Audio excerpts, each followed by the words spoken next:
Hello everyone, welcome to doctor मेनूज commerce IQ. और यह वीडियो इन्फ्लेशन अकाउंटिंग सीरीज़ की fourth and most important video है, क्योंकि यह टॉपिक हमारे एनटीए नेट कॉमर्स और मैनेजमेंट के पर्पज़ से भी बहुत इंपॉर्टेंट है। पूरा इन्फ्लेशन इंपॉर्टेंट है, लेकिन ये टॉपिक क्योंकि ये मेथड हमारा बहुत इंपॉर्टेंट है, प्रैक्टिकली एप्लीकेबल है ये मेथड, तो इसलिए बहुत इंपॉर्टेंट है। And under this video we would be covering CCA method of inflation accounting. देखो, डिटेल में हमने एक्सप्लेन किया इस मेथड को बहुत अच्छी तरह से, इसलिए वीडियो थोड़ी सी बड़ी भी हो गई है, लेकिन इस मेथड को इसी तरह से ज़्यादा बेटर वे में समझा जा सकता था। और जो स्किपर्स हैं, मतलब जो छोड़ देते हैं, थोड़ा सा देखा और छोड़ दिया, तो उनके तो किसी काम का नहीं है, बट जो पढ़ने वाले हैं स्टूडेंट, जिनको ज़रूरत है इस टॉपिक को समझने के लिए, उनके लिए ये वीडियो बहुत ही बेनिफिशियल होने वाली है। चलिए, पेन और रजिस्टर के साथ तैयार हो जाएं पढ़ने के लिए इन्फ्लेशन अकाउंटिंग में CCA method. Start. Current cost accounting method या CCA मेथड, इससे पहले हमने कौन सा पढ़ा था भाई? एक बार देख लेते हैं। CPP, current purchasing power method. तो करंट परचेजिंग पावर मेथड में कुछ प्रॉब्लम्स थी, कुछ उसकी लिमिटेशंस थी, तभी हमने इवॉल्व हुआ एक नया मेथड, क्योंकि वहाँ वो एडुकेट नहीं हो रहा था इन्फ्लेशन अकाउंटिंग से। जो हमारे चेंजेस हो रहे थे उनको एडुकेटली वो रिप्रेजेंट नहीं कर पा रहा था। दैट्स वाई एक कमेटी बनाई गई under the chairmanship of sir Francis CP सैंडीलैंड्स, और उन्होंने इस मेथड को रिकमेंड किया कमेटी में। And in 1980 this method was used in the accounting. Now इस मेथड में सबसे पहले वही क्या क्या करना है, सप्लीमेंट अकाउंट बनाने हैं, सप्लीमेंट्री अकाउंट्स बनाने हैं, सप्लीमेंट्री स्टेटमेंट्स बनाने हैं, profit and loss account and balance sheet which are shown as the current prices. But current prices पे शो करने हैं, but not on the general price level. General price level किस में use कर रहे थे? We were using in the CPP method. तो यहाँ हमें करंट प्राइजेस पे तो शो करना है, but journal price level index को यूज नहीं करना है। इस जो मेथड है, इसके ऑब्जेक्टिव्स क्या हैं हमारे? फर्स्ट है to make the adequate provisions adjustment for the maintenance and the replacement of operating assets. जो भी हमारे ऑपरेटिंग एसेट्स हैं उनके प्रॉपर रिप्लेसमेंट के लिए जब भी हमें ज़रूरत पड़े तो उनके लिए हमारे पास फंड अवेलेबल हो, इसलिए हमें ये मेथड यूज़ करना है। Now this is a term operating assets. What does it mean? Operating assets मतलब पहला हो गया हमारा फिक्स एसेट्स, जो हमारे ऑपरेटिंग ऑपरेशन में वर्क देते हैं। Then comes the stock of raw material and finished good. And third एक न्यू टर्म है नेट मॉनेटरी वर्किंग कैपिटल। अब नेट वर्किंग कैपिटल हमें पता है current assets minus current liabilities. Now net monetary working capital वो भी यही होगी जब हम उसको इंडेक्स के बेसिस पे चेंज कर लेंगे। So the net monetary working capital is debtor less creditor. ठीक है, तो जिन लोगों ने पिछली सारी वीडियोस देखी हैं, तीनों वीडियोस देखी हैं, तो उनको बहुत आसानी से समझ में आ रहा होगा जो भी हम टर्मिनोलॉजी यूज़ कर रहे हैं, क्योंकि उन्हें पता है क्या होना है, क्यों होना है, बट कैसे होना है, डिफरेंटली होना है, वो इस मेथड में वो पढ़ लेंगे। नाउ सबसे बड़ा जो एक और इसका फायदा है मेथड का, this is to show the operating profit and holding gain separately. CPP में क्या था, हम एक ही जो होल्डिंग गेन्स थे या मॉनेटरी होल्डिंग गेन या लॉस थे उनको हम इनकम स्टेटमेंट में शो कर रहे थे, तो वहाँ से हमारी ऑपरेशनल एफिशिएंसी का पता नहीं चल रहा था। बट इस मेथड में हमें, क्योंकि ऑपरेटिंग प्रॉफिट और होल्डिंग गेन दोनों सेपरेटली शो होते हैं, तो यहाँ से हमारी जो ऑपरेशनल एफिशिएंसी है उसको भी हम जज कर पाएंगे। सबसे पहला क्या है हमारा इसमें? Valuation of fix assets. Fix assets को कैसे वैल्यू करना है CCA मेथड में? First thing, fix assets computed separately. हर फिक्स एसेट को अलग अलग करेंगे, clear, and note on the adjusted on the basis of general price index. CPP की यही एक लिमिटेशंस थी, वही हमने यहाँ इसको कवर करने की कोशिश की है इस मेथड में। वहाँ जनरल प्राइस लेवल को एक ही जनरल प्राइस लेवल होता था और उसी से हम सबको चेंज कर देते थे। बट यहाँ क्या होता है, फिक्स एसेट्स को डिफरेंटली करना है हमें, अलग अलग एक एक एसेट्स को अलग अलग करेंगे पर्टिकुलर के बेस पे। Fix asset shown in the balance sheet at their value to the business. Balance sheet में जो हमें फिक्स एसेट शो करने हैं they are value to the business. Now this is new term, value to the business क्या होती है भाई? Value to the business क्या होगी? This is the amount defined at which the company would lose when it is deprived of the asset. अगर वो asset हम company से ले लें तो कंपनी की वैल्यू का क्या लॉस होगा, that is value to the business. So when company is deprived of the asset, तो हम ये देखते हैं कि अगर ये एसेट नहीं होगा तो कंपनी को कितना लॉस होने वाला है, उसकी वैल्यूज में कितना डिफरेंस आने वाला, that is the value to the business. अब इस वैल्यू टू द बिजनेस को कैसे कैलकुलेट करेंगे भाई? बिल्कुल, इसका भी तरीका है, इसके डिफरेंट मीनिंग है, इसको हम तीन तरह से कैलकुलेट कर सकते हैं, नेट रिप्लेसमेंट वैल्यू से, नेट रियलाइजेबल वैल्यू से, या इकोनॉमिक वैल्यू। इन तीनों को ही हम क्या मान सकते हैं, वैल्यू टू द बिजनेस मान सकते हैं। तीनों का कैलकुलेशन का या वैल्यू करने का तरीका डिफरेंस है। देखो, नेट रिप्लेसमेंट वैल्यू क्या होगी हमारी, value of assets after deducting depreciation for the expire period. 1 lakh का हमारा कोई एसेट है, उस पर 20,000 का भी हम डेप्रिसिएशन लगा चुके हैं, तो अभी हमारी क्या वैल्यू है इसकी, 80,000 की वैल्यू है, तो this is the net replacement value. Clear? तो एक्सपायर्ड जितना भी पीरियड हो चुका है उसका डेप्रिसिएशन लगा दिया हमने, और बची हुई वैल्यू क्या हुई हमारी, नेट रिप्लेसमेंट वैल्यू। या तो ये हमारी वैल्यू टू द बिजनेस हो सकती है। Next, net realisable value means if that asset is sold, अब ये 1 लाख का एसेट था, अगर मार्केट में 85,000 का सेल होता है, that means on the basis of net realizable value, this will be the value to the business for the assets. Clear? हमने सेल किया तो ये हमारा 85,000 में सेल हुआ, तो sale proceeds of the asset. Now third is economic value, present value of net income that would be earn from using the asset during its remaining life. ये हमारा थोड़ा सा फ्यूचरिस्टिक कॉन्सेप्ट है, और प्रेजेंट नेट वैल्यू को हम इसमें लेते हैं। अगर हमें पता है कि ये एसेट हमारा जो था 1 लाख का, ये आगे आने वाले फ्यूचर में हमें ये इसकी 5 साल बची हैं या 6 साल बची हैं, तो उन 5 या 6 साल में ये हमें 80,000 की अर्निंग्स और देगा। ठीक है, तो हम क्या करेंगे, इस 80,000 की नेट प्रेजेंट वैल्यू निकाल लेंगे। क्लियर? और इस नेट वैल्यू के बेसिस पे हम क्या करेंगे, इसकी इकोनॉमिक वैल्यू निकाल लेंगे। मतलब 80,000 तो फ्यूचर में मिलेगा ना, तो उस फ्यूचर में जो 80,000 मिलने वाला है उसकी आज प्रेजेंट वैल्यू क्या है वो निकाल लेंगे, that will be the economic value. Clear? तो business value to the business इन तीनों बेसिस पे हम निकाल सकते हैं, रिप्लेसमेंट, रियलाइजेबल और इकोनॉमिक वैल्यू। क्लियर? यही तो वो बात हमारी फिक्स एसेट्स को रिवैल्यू करने की। Now difference of the depreciated value of the fix asset as per CCA method and their depreciated original cost as per SCA method historical cost का जो होगा is known as net holding gain. Clear?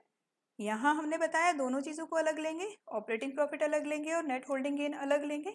तो holding gain जो आएगा वो कहाँ से आएगा, ये आएगा। अभी हमने क्या करा, सीसीए मेथड से निकाल लिया, और क्योंकि हमें पता है एचसीए मेथड से तो बनाना ही है हमें, हिस्टोरिकल कॉस्ट से तो बनाना ही है, और सप्लीमेंट्री में बनाना है हमें सीसीए मेथड से। तो दोनों की वैल्यू में जो डिफरेंस होगा, दोनों की वैल्यू को डिफरेंस निकालेंगे, जो भी डिफरेंस आएगा that will be holding gain हो सकता है या होल्डिंग लॉस हो सकता है। और अकाउंटिंग ट्रीटमेंट क्या होगा उसका, अकाउंटिंग ट्रीटमेंट होगा उसका, it is transfer to current cost accounting, यानी कि सीसीए। सीसीए अकाउंटिंग रिजर्व जो बनेगा हमारा उसमें इसको ट्रांसफर कर देंगे, या फिर रिवैल्यूएशन रिजर्व में ट्रांसफर कर देंगे। जिस भी नाम से हम इसको बनाते हैं, सीसीए अकाउंटिंग रिजर्व या रिवैल्यूएशन रिजर्व, जिसके नाम से बनाते हैं उसमें इसको ट्रांसफर कर दिया जाएगा। तो this was the first step for the valuation of fix assets. अब बात करते हैं, अभी हमने निकाल लिया होल्डिंग मॉनेटरी गेन्स या मॉनेटरी लॉस। अब बात करते हैं हम ऑपरेटिंग प्रॉफिट की। ये भी एक इम्पोर्टेंट एस्पेक्ट है ऑपरेटिंग प्रॉफिट निकालने का। देखो, एडजस्टमेंट इन ऑपरेटिंग प्रॉफिट, जो भी हमने एचसीए मेथड से ऑपरेटिंग प्रॉफिट निकाला है, एचसीए के बेसिस पे जो हमने ऑपरेटिंग प्रॉफिट निकाला है उसमें हमें एडजस्टमेंट करनी है ना। एचसीए के बेसिस पे इनकम स्टेटमेंट बना लिया, अब बनाते हैं हम सप्लीमेंट्री बेसिस पे income statement.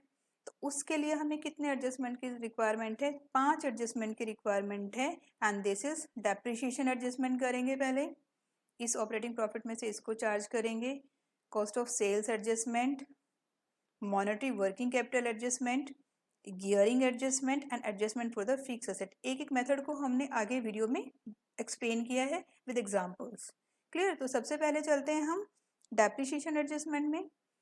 Depreciation is calculated on the average. यहाँ थोड़ा सा हम डेप्रिशिएशन को क्या निकालेंगे, डिफरेंटली निकालेंगे। तो डेप्रिशिएशन निकालने का क्या होगा, हमारा एवरेज वैल्यूज पे निकालेंगे। दैट मीन्स ये हो गया हमारा ओपनिंग बैलेंस ऑफ एसेट, जो भी एसेट हम डेप्रिशिएशन निकाल लें, plus closing balance of asset ये निकल गया हमारा इनका average into life of asset. So ये जो आएगा ये this will be our depreciation on the basis of CCA। Clear? अभी हमने किसे निकाला है? ये CCA से निकाला है। तो अभी मैंने बताया कि थोड़ा सा डिफरेंट मेथड होगा। ओपनिंग बैलेंस एसेट्स का लेंगे, क्लोजिंग बैलेंस लेंगे, एवरेज कर देंगे। तो ये तो अभी हमारा एवरेज ही आया ना। अब लाइफ ऑफ एसेट से डिवाइड करेंगे तो क्या आएगा? डेप्रिसिएशन आएगा। ठीक है, तो पहली स्टेप हमने डेप्रिसिएशन एडजस्टमेंट के लिए कर लिया। सेकेंड पे आते हैं। देखो इन्फ्लेशन है तो डेप्रिसिएशन ऑब्वियसली CCA मेथड में क्या होगा? ज़्यादा होगा HCA से। क्लियर? अब ये जो मोर ज़्यादा जो आया है इसी के लिए तो एडजस्टमेंट करना है, और इसी को तो हम क्या कहेंगे? डेप्रिसिएशन एडजस्टमेंट, है ना? सिंपल। HCA से निकाल, पहले बना चुके हैं ना HCA से, तो हिस्टोरिकल कॉस्ट से तो सारे स्टेटमेंट पहले बन चुके हैं। अब CCA से बनाया तो ये क्या आया? ज़्यादा आया। बिल्कुल आएगा क्योंकि इन्फ्लेशनरी कंडीशंस हैं तो वैल्यूज़ बढ़ रही हैं, वैल्यूज़ बढ़ी हुई वैल्यू पे डेप्रिसिएशन भी ज़्यादा लगेगा। तो ये जो डिफरेंस हुआ वो हमें और ज़्यादा डेप्रिसिएशन चाहिए, that is depreciation adjustment. Clear? अब बात करते हैं डेप्रिसिएशन एडजस्टमेंट, यानी कि वो जो अमाउंट होगा वो क्या होगा हमारा? सिंपल, अभी बताया ना CCA और SCA का डिफरेंस। तो current year depreciation under CCA minus कर देंगे current year depreciation under HCA। जो भी अमाउंट आएगा दैट इज डेप्रिसिएशन जिसके लिए हमें एडजस्टमेंट करना है। तो दैट विल बी, ये क्या हो जाएगा हमारा? फर्स्ट आ जाएगा। जो 5 ऑपरेटिंग प्रॉफिट्स के निकालने हैं ना एडजस्टमेंट, तो depreciation adjustment is first adjustment. Accounting treatment, what is the accounting treatment? Profit and loss account debit to CCA reserve account. अब ये जो हमने डेप्रिसिएशन चार्ज किया है इसको हम किससे चार्ज कर रहे हैं? CCA रिजर्व से कर रहे हैं। और CCA रिजर्व क्या है? हमारा कैपिटल रिजर्व है। ये एक तरह से क्या होता है? ये कैपिटल रिजर्व होता है। तो CCA रिजर्व से हम इसको चार्ज कर लेंगे। अच्छा, एक चीज़ और इसमें हमें करनी पड़ सकती है, बैकलॉग डेप्रिसिएशन की कैलकुलेशन होता है। बैकलॉग डेप्रिसिएशन, देखो बैकलॉग डेप्रिसिएशन क्या है? अभी हमने इस साल का निकाला, लेकिन अगर हम पिछले साल का देखें तो लास्ट ईयर के कई सालों से भी तो ऐसे ही हो सकता है कि वैल्यू बढ़ गई लेकिन डेप्रिसिएशन हमने कम चार्ज किया है ना? तो उस डेप्रिसिएशन को हम क्या करेंगे? हर साल का CCA और SCA के बेसिस पे निकालेंगे। ठीक है, हर साल का CCA और SCA के बेसिस पे निकालेंगे, और जो भी डिफरेंस होगा वो क्या आता जाएगा? हमारा बैकलॉग डेप्रिसिएशन आता जाएगा। और इसको हम 2 या 3 जितने भी साल हमें गिवन है, जितने भी ईयर्स गिवन है, उनको क्यूमुलेट कर लेंगे और वो टोटल अमाउंट जो है वो आएगा हमारा टोटल बैकलॉग डेप्रिसिएशन, जिसको कि हम एडजस्ट कर लेंगे इनकेस हमारे क्वेश्चंस में गिवन है तो। अब आता है हमारा cost of sales adjustment, next adjustment, and this is कोसा। प्यार से इसे कोसा कहेंगे, and this is second adjustment. बहुत सिंपल है वैसे ये। अब इसमें क्या है? देखो सबसे, ये तो प्रिंसिपल है ही हमारा कि जो हम ऑपरेटिंग प्रॉफिट या लॉस निकालते हैं उसके लिए सबसे पहली प्री कंडीशन क्या होती है हमारी? Current cost should be matched with the current revenues. Clear है ये पॉइंट? अब देखो ये क्या है? बेस है हमारा एडजस्टमेंट करने का। क्यों कर रहे हैं यहाँ कोसा, क्यों यूज कर रहे हैं? ठीक है, तो हमने ये मान के चला कि करंट कॉस्ट और match should be match with the current revenue. Clear? अब आते हैं नीचे सेल्स एंड ऑपरेटिंग एक्सपेंसेस। ये तो सारे करंट कॉस्ट पे हैं, तो क्यों जरूरत पड़ी? है ना, नहीं जरूरत पड़ेगी ना। तो सेल्स और ऑपरेटिंग एक्सपेंसेस के लिए कोई एडजस्टमेंट की जरूरत ही नहीं है हमें। अब आगे आते हैं, बट ये क्या है हमारा? Raw material consumed. तो raw material consumed included in the cost of good sold. जो हमने कॉस्ट ऑफ गुड सोल्ड है उसमें रॉ मटेरियल जो यूज़ किया है, देखो मैं फिर से कह रही हूँ, जो पीछे वीडियोस आपने देखी होंगी उसमें भी क्लियर था। कॉस्ट ऑफ गुड सोल्ड के लिए रॉ मटेरियल का हमें क्या करना था? एडजस्टमेंट करना था। जब पार्शियल रिवैल्यूएशन करते थे तो क्या 3 चीज़ें इंपॉर्टेंट थी? Depreciation, inventory and fix assets. वही तो यहाँ है, फिक्स असेट कर चुके हैं। अब क्या करें? डेप्रिसिएशन भी कर चुके हैं, अब कर रहे हैं कोसा, कॉस्ट ऑफ सेल्स एडजस्टमेंट, यानी कि स्टॉक का काम कर रहे हैं अभी हम यहाँ। क्लियर है? तो ये तो पता है ना क्या होना है, लेकिन कैसे होना है? यहाँ डिफरेंटली होना है। Now raw material consumed cost of goods में इंक्लूडेड है। ठीक है, तो उसके लिए हमें क्या करना है? एडजस्टमेंट करना है। अब एडजस्टमेंट किसके बेसिस पे करना है? On the basis of relevant price indices. यहाँ हमने दोनों चीज़ें ली हैं। देखो फिक्स असेट्स में हमने कुछ डिफरेंट तरीका यूज़ किया है, और रॉ मटेरियल के लिए हम क्या कर रहे हैं? इंडेसेस ही यूज़ कर रहे हैं। बट ये इंडेसेस क्या है? These are not the general general नहीं है ये क्या है, स्पेसिफिक है। ठीक है, जैसे अगर रॉ मटेरियल को करना है तो रॉ मटेरियल का ही अलग से हमें दिया हुआ इंडेक्स, या फिनिश्ड गुड का करना है तो फिनिश्ड गुड का ही इंडेक्स हमें गिवन होगा, तो they are based on the specific index for the particular assets. तो ये हो गया हमारा रिलेवेंट प्राइस इंडेक्सेस के बेसिस पे इसको कर लेंगे। नेक्स्ट, सीसीए का क्लोजिंग स्टॉक शोन, ये भी एक इंपॉर्टेंट चीज है हमारी यहाँ। जनरली देखो बैलेंस शीट में हम क्लोजिंग स्टॉक को किस वैल्यू पे शो करते हैं, मार्केट प्राइस या original cost, which ever is less. Clear, इतने में ही करते हैं ना, बट यहाँ नहीं करेंगे, यहाँ किस पे करेंगे, it value to the business. और वैल्यू टू द बिजनेस अभी हम पीछे समझा चुके हैं, क्या है value to the business, realisable value, replacement value. ठीक है, तो इसकी जो वैल्यू टू द बिजनेस है वो किस बेसिस पे निकालेंगे, रिप्लेसमेंट कॉस्ट पे, और रिप्लेसमेंट कॉस्ट किस बेसिस पे निकालेंगे, प्राइस इंडेक्स कौन सा यूज कर रहे हैं हम। क्लियर हुआ, यहाँ प्रॉब्लम होनी नहीं चाहिए, सीधी सी बात है। बैलेंस शीट में शो करते हैं हम किस पे, value to the business. Value to the business क्या हो सकती है हमारी, रिप्लेसमेंट कॉस्ट। अब रिप्लेसमेंट कॉस्ट कैसे निकालेंगे भाई, on the basis of price index. ये सारे प्राइस इंडेक्सेस की कोई हमें चिंता करने की जरूरत नहीं, क्योंकि सारे हमें हमारी प्रॉब्लम्स में गिवन होंगे प्राइस इंडेक्स। हो सकता है एवरेज ना गिवन हो, अगर एवरेज नहीं गिवन है तो ओपनिंग और क्लोजिंग को डिवाइड कर दो 2 से, तो एवरेज भी निकल आएगा। क्लियर हुआ जी। अब बात करते हैं इसकी अकाउंटिंग ट्रीटमेंट की। तो जो इंक्रीज हो, ऑब्वियसली इंक्रीज होगा, इन्फ्लेशनरी कंडीशन है तो वैल्यू इंक्रीज होगी ही होगी। अब ये इंक्रीज है क्लोजिंग स्टॉक की वैल्यू में, then it will be transfer to CCA reserve. देखो एडजस्टमेंट जो भी कर रहे हैं हम कहाँ ट्रांसफर कर रहे हैं, सीसीए रिजर्व में ट्रांसफर कर रहे हैं, क्योंकि हम क्या बना रहे हैं, करंट कॉस्ट अकाउंटिंग कर रहे हैं ना, तो उसी के बेसिस पे हमने रिजर्व क्रिएट किया है उसके लिए। तो ये आया हमारा कोसा का एडजस्टमेंट। एक छोटी सी प्रॉब्लम ले लेते हैं कोसा के एडजस्टमेंट में। देखो कोसा का फॉर्मूला है हमारा, ये होगा हमारा S2 minus S1 minus index, average index, फिर से S2 divided by closing index minus S1 upon opening index. ठीक है, तो ये हमारा कोसा का फॉर्मूला है। S2 रिप्रेजेंट करता है historical cost of closing stock, S1 represent करता है historical cost of opening stock. IA means index number for the average period, S2 फिर यही था, S1 फिर यही था हमारा।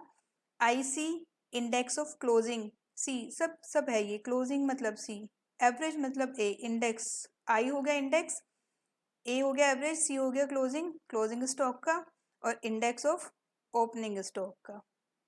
ठीक है, ये गिवन होंगे इंडेक्स, चिंता करने की जरूरत नहीं है, हम बता चुके हैं पहले आपको।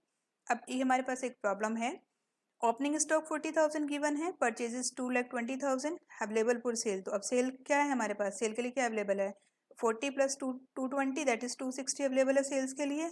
क्लोजिंग स्टॉक हो गया 60,000, कॉस्ट ऑफ सेल्स हो गई 2 लाख। ठीक है, तो अब हमें इंडेक्स गिवन है, ओपनिंग का गिवन है, परचेजेस, परचेज क्या होती है थ्रू आउट द ईयर होती है, तो एवरेज यूज करेंगे। क्लोजिंग स्टॉक का गिवन है 120। तो इसके लिए अब देखो फॉर्मूले में वैल्यू पुट कर दो, और क्या करना है इसमें, कुछ नहीं। S2 मतलब S2 क्या हुआ, क्लोजिंग स्टॉक हुआ हिस्टोरिकल, दिस इज 60,000। ठीक है, S1 कितना हुआ, ओपनिंग स्टॉक हिस्टोरिकल वाला 40,000। ठीक है जी, अब इंडेक्स की बात गई, इंडेक्स कितना हुआ हमारा, एवरेज इंडेक्स कितना 110, फिर से क्लोजिंग स्टॉक 60,000, और इंडेक्स कितना गिवन है हमारा, क्लोजिंग का इंडेक्स,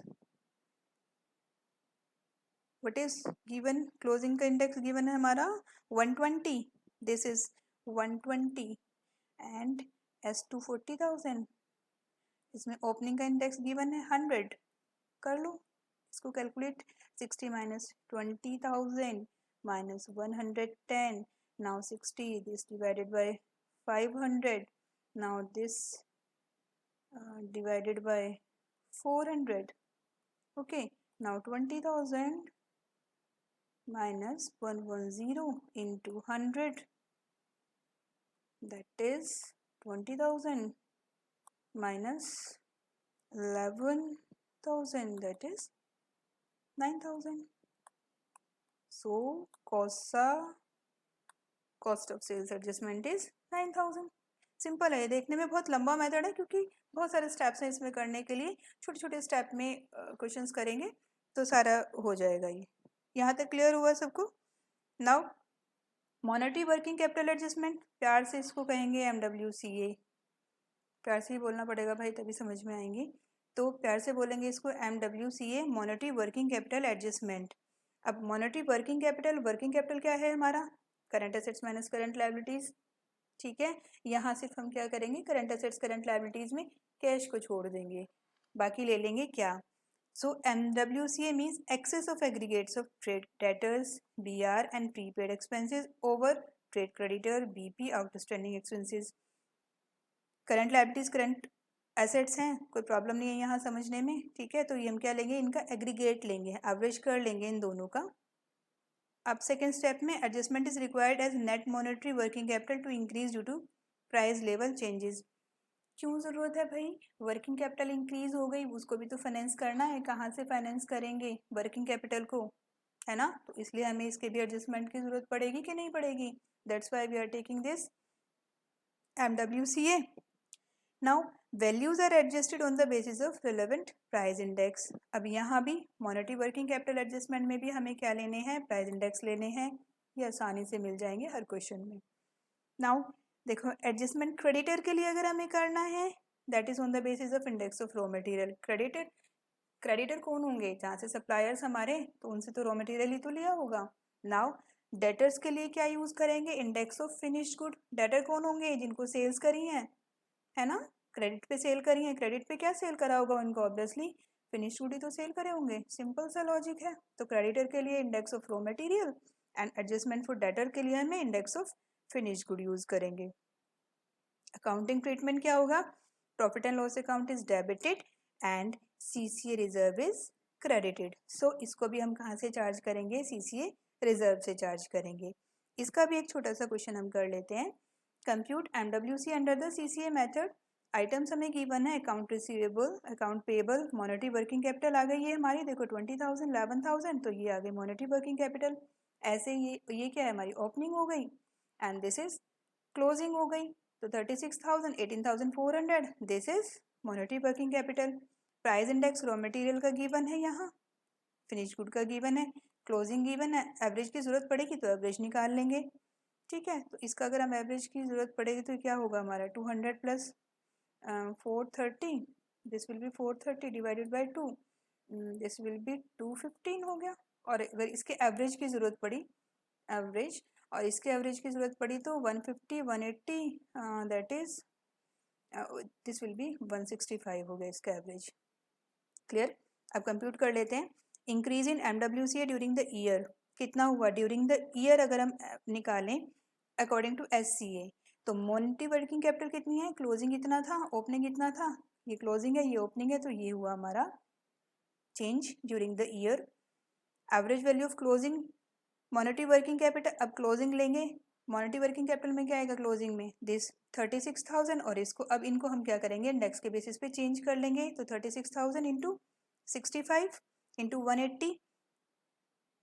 अकाउंट रिसीवेबल है ना, यानी कि डेटर है, तो क्या लेंगे, फिनिश्ड गुड के बेसिस पे लेंगे इसका एवरेज। और अकाउंट पेबल है तो एवरेज लेंगे 215 रॉ मटेरियल के बेसिस का। ये क्या हुए, हमारे डेटर हुए ना, और ये हमारे क्रेडिटर हुए अकाउंट पेबल। तो इनका हमने निकाला तो ये आया हमारा नेट मॉनेटरी 33,000, 17,200 माइनस करेंगे तो ये आया 15,800।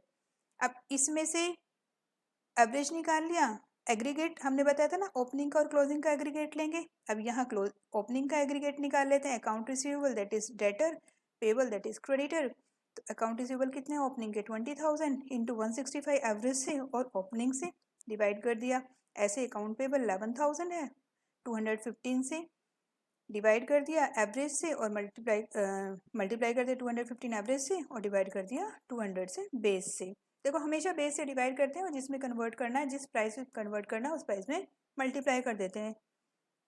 ये 22 आया और ये 11,825, ये आया हमारा डिफरेंस। क्लियर हुआ? अब ये क्या था हमारा, क्लोजिंग मॉनेटरी वर्किंग कैपिटल, ये ओपनिंग मॉनेटरी वर्किंग कैपिटल, किस बेसिस पे, CCA ए बेसिस पे, और ये क्या था हमारा एच सी ए बेसिस पे, सी सी ए बेसिस पे निकाल लेंगे। सी सी ए बेसिस पे कितना आया monetary change 11,250, already S C A basis पे कितने 8,600, तो मॉनेटरी वर्किंग कैपिटल हमें कितना ज़्यादा और एडजस्टमेंट की ज़रूरत है 5,950 की ज़रूरत है।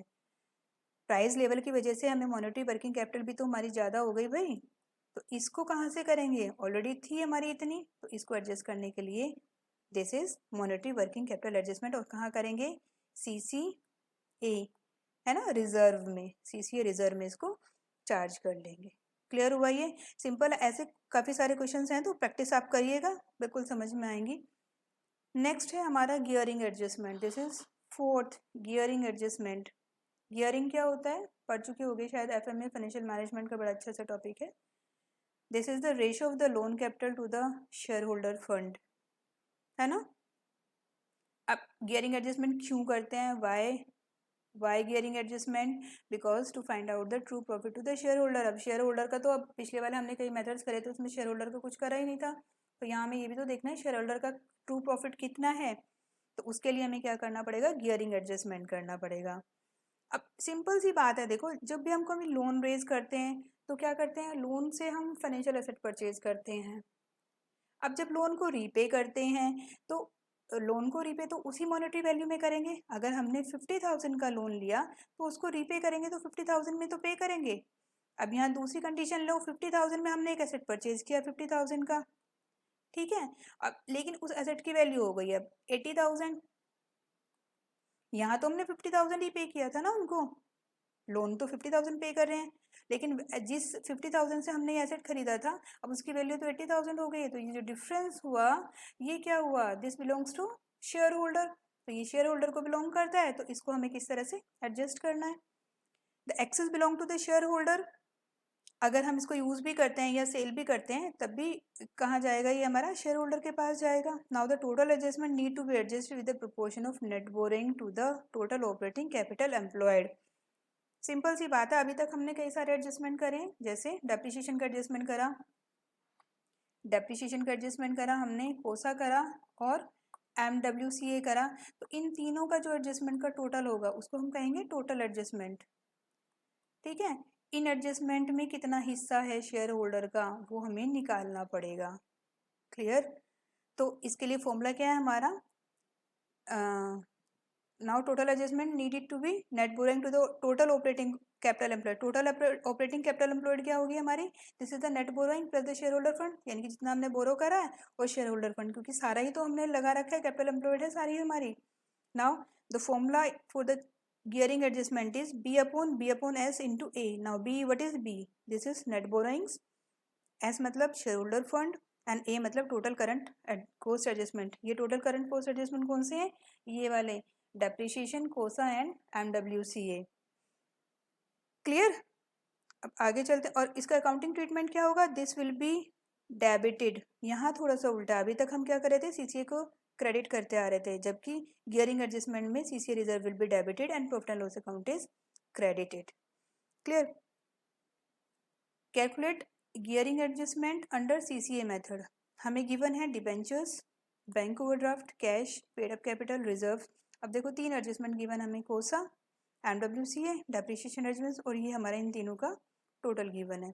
ओपनिंग फिगर्स हैं और क्लोजिंग फिगर्स हैं, तो इनसे हमें क्या करना है, कैलकुलेट करना है गियरिंग एडजस्टमेंट की, गियरिंग एडजस्टमेंट कितना करना है।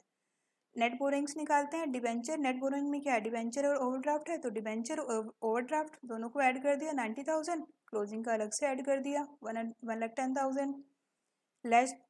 अब देखो कैश को क्या हमने कहीं यूज़ करा है क्या, अभी तक नहीं करा ना कैश को कहीं भी यूज़, तो क्या करेंगे, ये हमारे पास कैश अवेलेबल है ना अभी, तो इसको हम यहाँ नेट बोरोइंग में से माइनस कर देंगे, तो हमारे पास जो नेट बोरोइंग आएंगी, सॉरी टोटल बोरोइंग में से माइनस करेंगे तो हमारे पास नेट बोरोइंग्स आएंगी 80,000 और 1 लाख।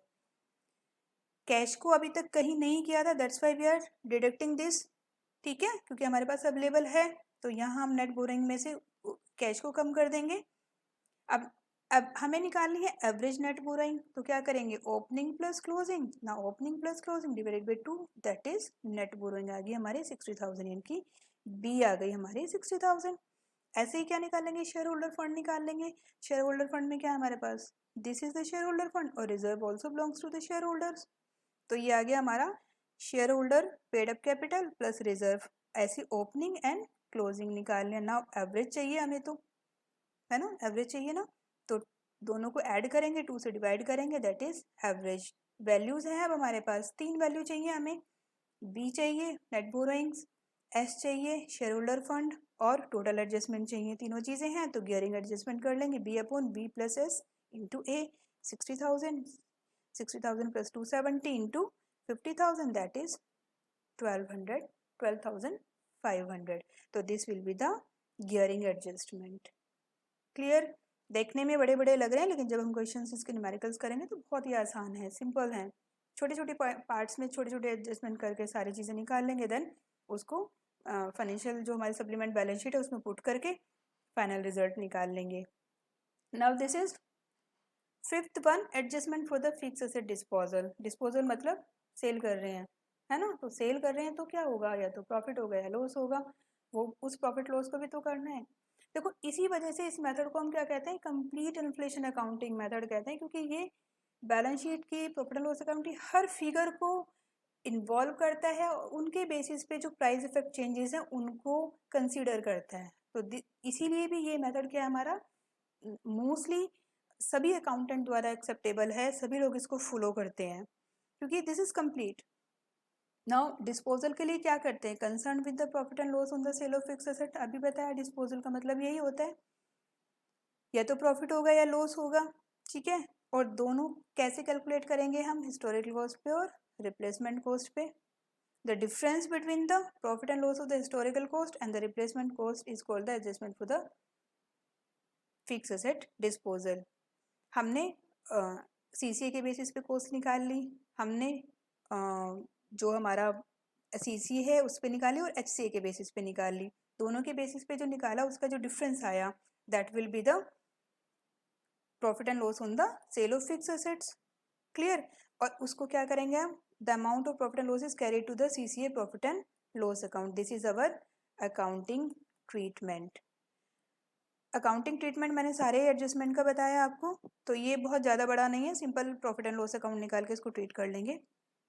अब छोटा सा एक पॉइंट और कर लेते हैं, वैसे बहुत बड़ी हो गई है शायद वीडियो, लेकिन देखो merit and demerits of CCA method हम सब कुछ कर चुके हैं, अब सिर्फ हमें कंपाइल करना बाकी है। सबसे पहले मैं बताया मोस्ट प्रैक्टिकली यूज मेथड है, मेरिट हो गई है ना, कंप्लीट है पूरा। True measure of the operating efficiency, अभी हमने देखा होल्डिंग गेन भी अलग से लेता है और ऑपरेटिंग प्रॉफिट भी अलग से लेता है, तो दोनों को डिफरेंटली ट्रीट किया जाता है। तो क्या है, हमारा ऑपरेटिंग इफिशिएंसी को भी साथ में लेके चल रहा है। It prevent over statement of the profit, over statement of profit, क्योंकि डेप्रिसिएशन के लिए अच्छे से हम क्या करते हैं, रिजर्व करते हैं, मेंटेन करते हैं, डेप्रिसिएशन लगाते हैं, तो हमारा ओवर स्टेटमेंट प्रॉफिट नहीं होता और क्या बनी रहती है, हमारी कैपिटल इंटैक्ट बनी रहती है, कैपिटल का ड्रेन नहीं होता है in the form of dividend etcetera. Calculation of current cost profit available to share holder, देखो शेयर होल्डर के लिए अभी तक हमने किसी मेथड में कोई प्रोविजन नहीं किया था, बट यहाँ हमने शेयर होल्डर को भी इंक्लूड किया है कि शेयर होल्डर के लिए जो करंट कॉस्ट जो प्रॉफिट हमें निकाल रहे हैं उसमें शेयर होल्डर को कितना मिलेगा, कितना रिटेन होगा फंड, और उसके बेसिस पे एक अच्छी डिविडेंड पॉलिसी भी फ्रेम हो सकती है। And further most important, it is a complete system of inflation accounting, पूरा कंप्लीट है, यहाँ आप हमने कुछ छोड़ा ही नहीं है। So this is that's why this is also very important method. अब देखो मेरिट के साथ साथ डिमेरिट्स तो होती हैं ना कहीं प्रॉब्लम हर चीज़ में आती हैं, तो हमारे इस मेथड में भी कुछ कुछ प्रॉब्लम है। सबसे पहले तो ये है कि जो हमारा डेप्रिसिएशन है, ये जो चार्ज करता है बैकलॉग डेप्रिसिएशन जो चार्ज करता है, that is charge to the capital reserve, ये कैपिटल रिजर्व से चार्ज करता है। जब कैपिटल रिजर्व से चार्ज कर लिया भाई, तो हमारे रेवेन्यू रिजर्व पे तो कोई फ़र्क नहीं पड़ा। अब जब रेवेन्यू रिजर्व पे कोई फ़र्क नहीं पड़ा तो डिविडेंड तो हमें फिर भी डिस्ट्रीब्यूट करना पड़ेगा, है ना, तो ड्रेन ऑफ वेल्थ हो जाती है, ड्रेन ऑफ कैपिटल हो जाती है ना कहीं कहीं थोड़ी सी। तो इसीलिए ये ज़्यादा अप्रोप्रिएट होता अगर ये चार्ज होता हमारा रेवेन्यू रिजर्व से, तो रेवेन्यू रिजर्व से होता तो हमारा वहाँ डायरेक्ट इम्पैक्ट पड़ता हमारे शेयर होल्डर के डिविडेंड डिस्ट्रीब्यूशन पे। Clear? Depreciation is provided on the current cost price, फिर से वही एक प्रॉब्लम हमारे साथ यहाँ आई, क्योंकि करंट प्राइजेस पे निकालना है डेप्रिसिएशन, लेकिन अगर हम अब हमारे पास तो फंड उतना ही अवेलेबल है जितना करंट प्राइजेस है, लेकिन अगर हमें कोई इम्प्रूव्ड कोई बड़ा एसेट, कोई अच्छा टेक्नोलॉजिकल एसेट एक्वायर करना है और वो ज़्यादा कीमत का है, उसकी वैल्यू ज़्यादा है, तो उसको कैसे एक्वायर करेंगे, क्योंकि हमने नहीं उसको फंड को किया है, सिर्फ हमने करंट कॉस्ट पे किया है। तो ये भी एक इसकी लिमिटेशंस हो गई।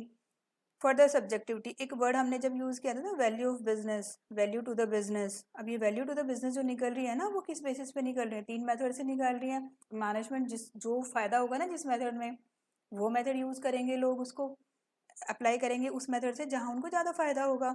तो फिर से वो क्या आ गया, एक सब्जेक्टिविटी इन्वॉल्व हो गई इसमें। फर्दर देखो, इन्फ्लेशन में तो हेल्पफुल है, बट डिप्रेशन का पीरियड, डिफ्लेशन है, प्राइसेस कम हो रहे हैं, तो उसमें ये मेथड हमारा बहुत ज़्यादा एप्लीकेबल नहीं होगा। क्लियर? वीडियो बड़ी है बट हमने हर एस्पेक्ट को लेके चलने की कोशिश की है, इसमें अच्छे से डिटेल में समझने की कोशिश की है। कंटेंट भी इतना सारा है इसमें, थ्योरेटिकल चीज़ें भी बहुत सारी हैं। नोट्स बनाएंगे तो आपके पास अपने ही बहुत अच्छे नोट्स हो जाएंगे। उसके बाद के स्टैंडर्ड बुक से आप इसको टॉपिक को अच्छे से करेंगे तो बहुत अच्छे से आपका टॉपिक कवर हो जाएगा। उसके बाद भी अगर आपको कहीं प्रॉब्लम है इस टॉपिक के रिगार्डिंग, अगर कोई डाउट्स हैं तो प्लीज़ कमेंट करिएगा, अपने डाउट क्लियर करिएगा। और अगर चैनल सब्सक्राइब नहीं किया तो प्लीज़ चैनल ज़रूर सब्सक्राइब कर दीजिएगा, क्योंकि यहाँ और भी अपलोड होंगी वीडियोस नेट से रिलेटेड। जितने भी अच्छे टॉपिक्स हैं उनको उसी तरह से हम डिटेल में पढ़ेंगे, ताकि कोई भी पॉइंट हमारे मिस ना हो, कॉन्सेप्ट की क्लैरिटी हो। और इसके साथ ही all the best, thank you, have a nice day.